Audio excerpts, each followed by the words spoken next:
Hello, this is Nick from Breaker Press Games, and today I want to talk to you about pacing and moving the spotlight in your games.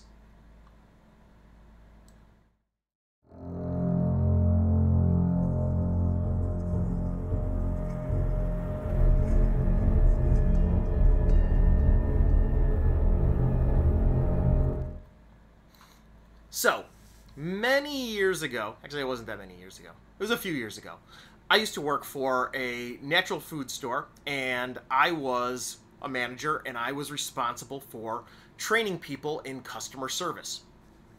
Once a month, I would have to stand before a class of 20 to 30 new hopefuls. It was probably like 20 new hopefuls that were going to become grocery clerks and cashiers and deli staff or what have you, and they all were looking to me for that knowledge, blankly, usually very blankly, tired, not really that interested, but they had to be there. It was a mandatory class that they had to take, and so there they were, and there I was.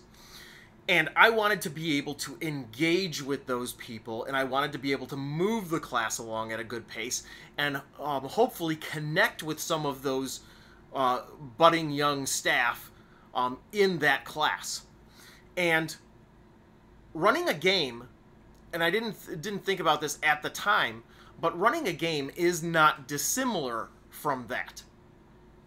And one of the other things that I used to do this many years ago is that I used to be a vocalist in a hardcore punk band, actually several over the course of 20 years.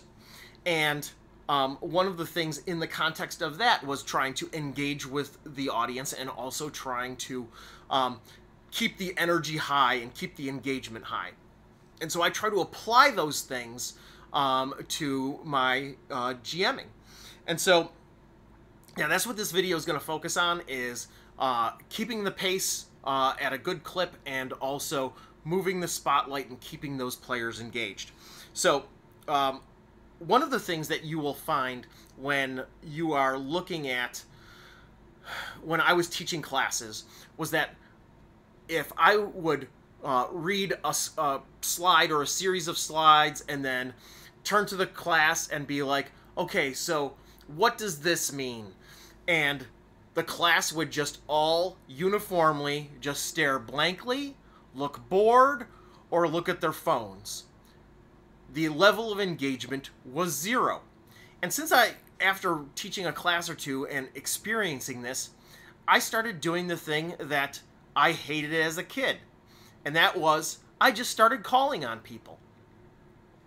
And that is a very important tactic that is in your toolbox to both keep the pace moving and also to move the spotlight. And we'll get more into that in a little bit.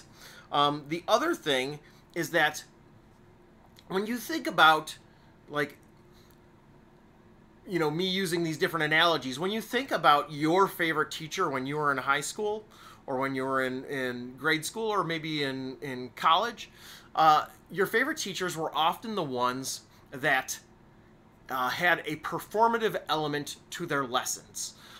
Whether it was that they were just very charismatic, whether it was that they, had a level of showmanship where they did theatrical,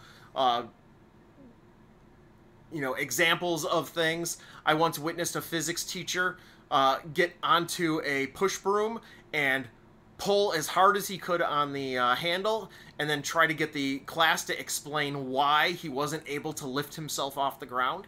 And that was something that stuck in my mind. It was something that was memorable. And that was an example of a performative thing that one of my favorite teachers did. And so the other thing with, thinking about these things is that you are here not just to present the story and to, help move the narrative along. You are there to entertain your people and to keep them engaged. And that is, it's an important responsibility. And there are things that we can do in order to improve that and be able to engage people better and keep them from getting bored. So, pacing. one of the things when I was in a hardcore punk band was that we eventually figured out that a lot of times we'd go to a show and there would be a band that would be like taking their time setting up their gear, taking their time, with running to the bathroom and doing all these different things and just kind of delaying the show. And when I eventually became a show promoter, when a band started to do that, I would go up and be like, "Hey, what's going on?" And they'd be like, "Oh, we're waiting for our friend to show up. They're gonna be here in like 20 minutes or so." No, you're get your stuff on the stage and get playing. We need to move the show along. And that didn't always make me the most popular promoter, but it was a way to keep the energy going. And it was important because when you have these really long breaks between bands, then everybody would leave to go get drinks, or they'd go stand outside and start a lengthy conversation, and then they don't come back in for the next band. And it would just suck the energy out of the show. As a GM, our goal is to keep that energy, going the entire time. And so when I was in a band, one of our rules was 10, 20, 10.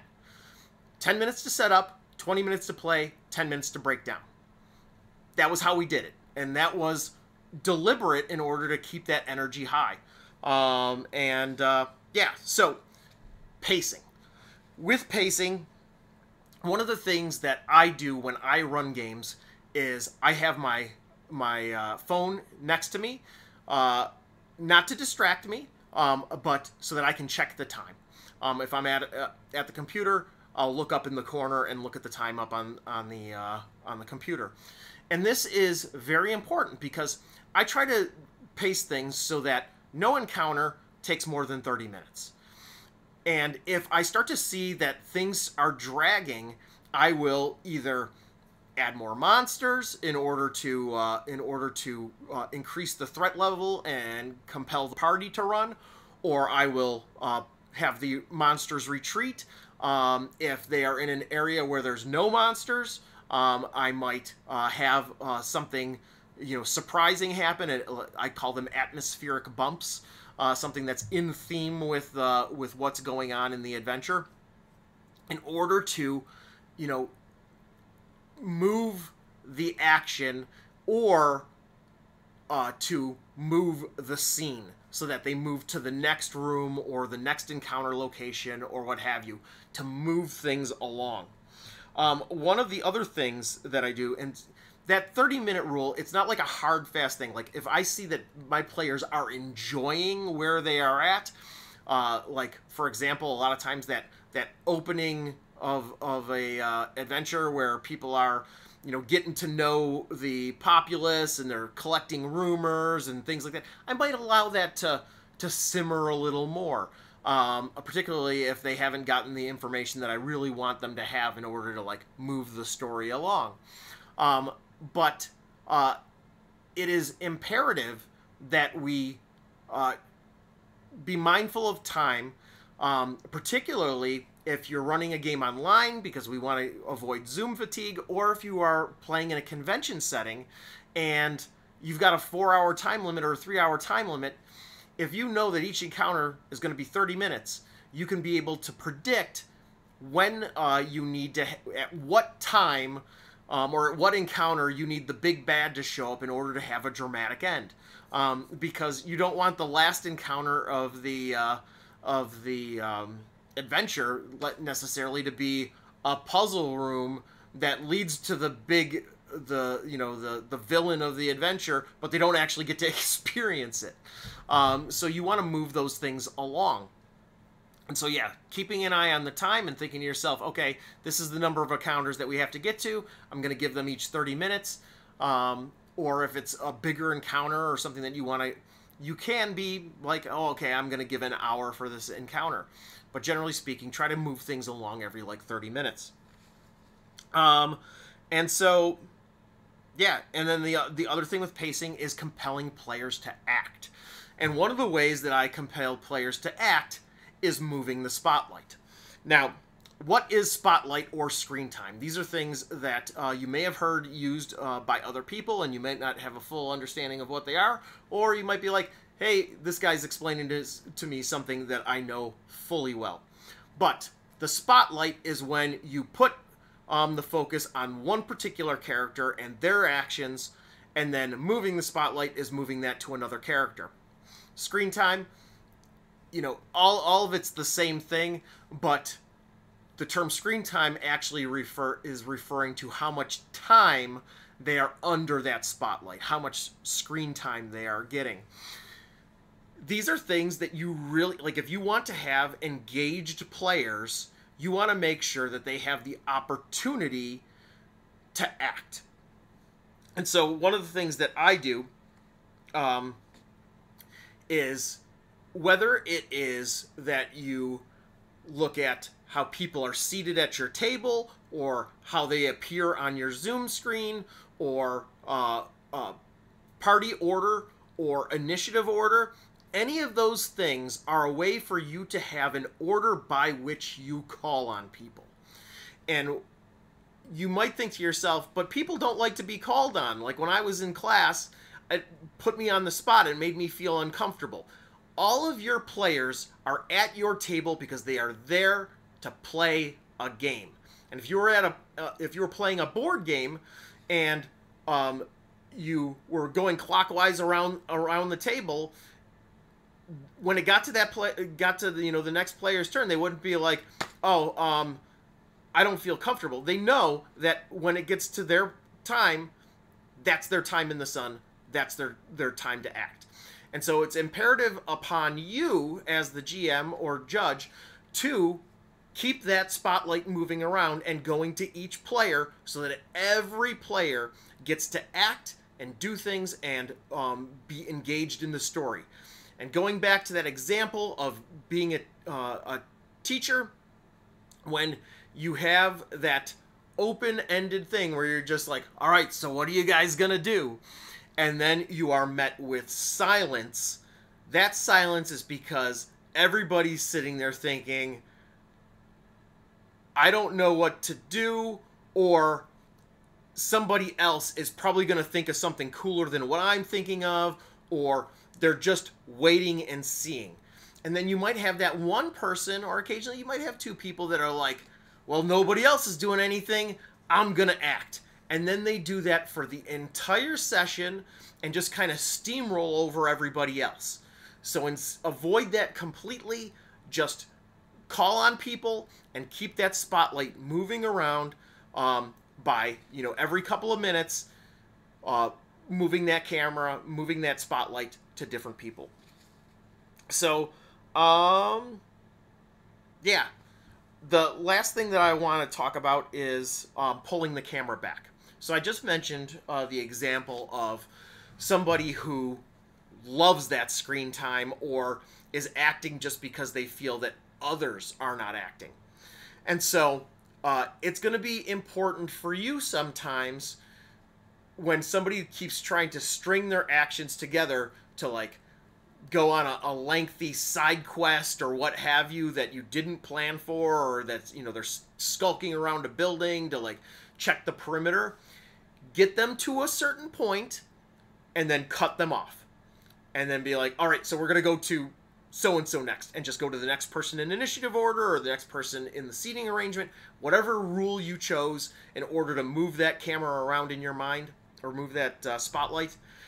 You want to do that so that everybody gets a chance to act, because there are those that will just go on a tangent forever, and they won't even think anything of it because they're just having fun. They're playing the game.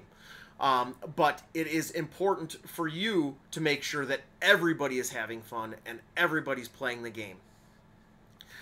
And I'm going to wrap this up with one last thought, and that's that, what you do at your table, of course, is entirely up to you. You might like a more relaxed pace. You might have reasons for why you don't want to follow this particular advice.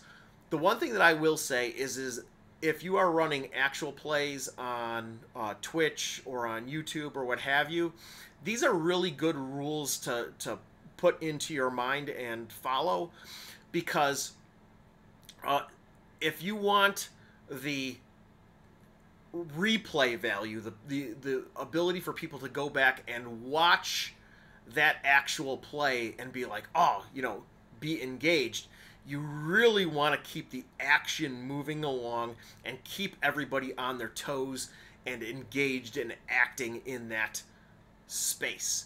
Otherwise, you will end up having a Twitch or YouTube video that when you go back to watch it, you know, they're going to want to, you know, put it on 2x speed or 4x speed or whatever in order to move things along a bit quicker.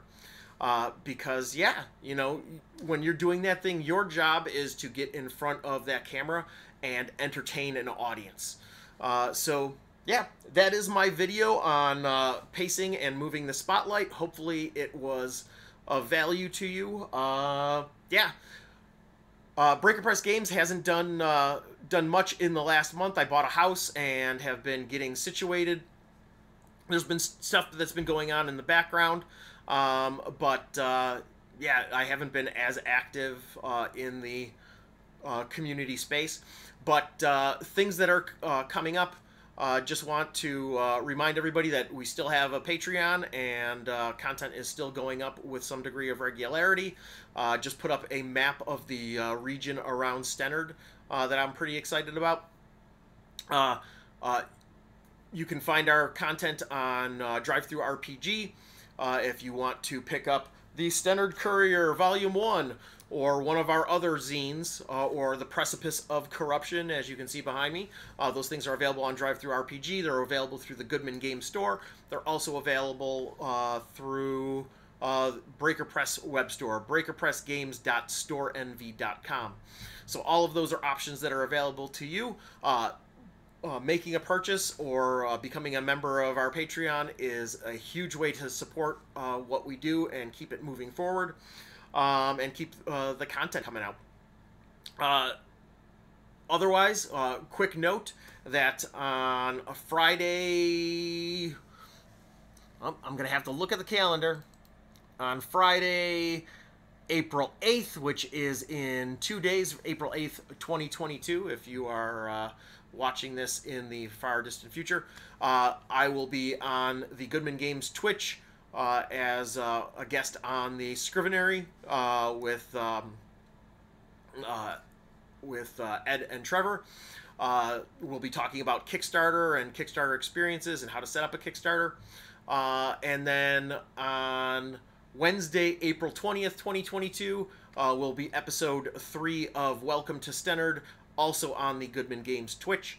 So yeah, keep an eye out for those things, and thank you for supporting indie games and indie game designers. This is Nick from Breaker Press Games, signing off. Thanks again. Bye.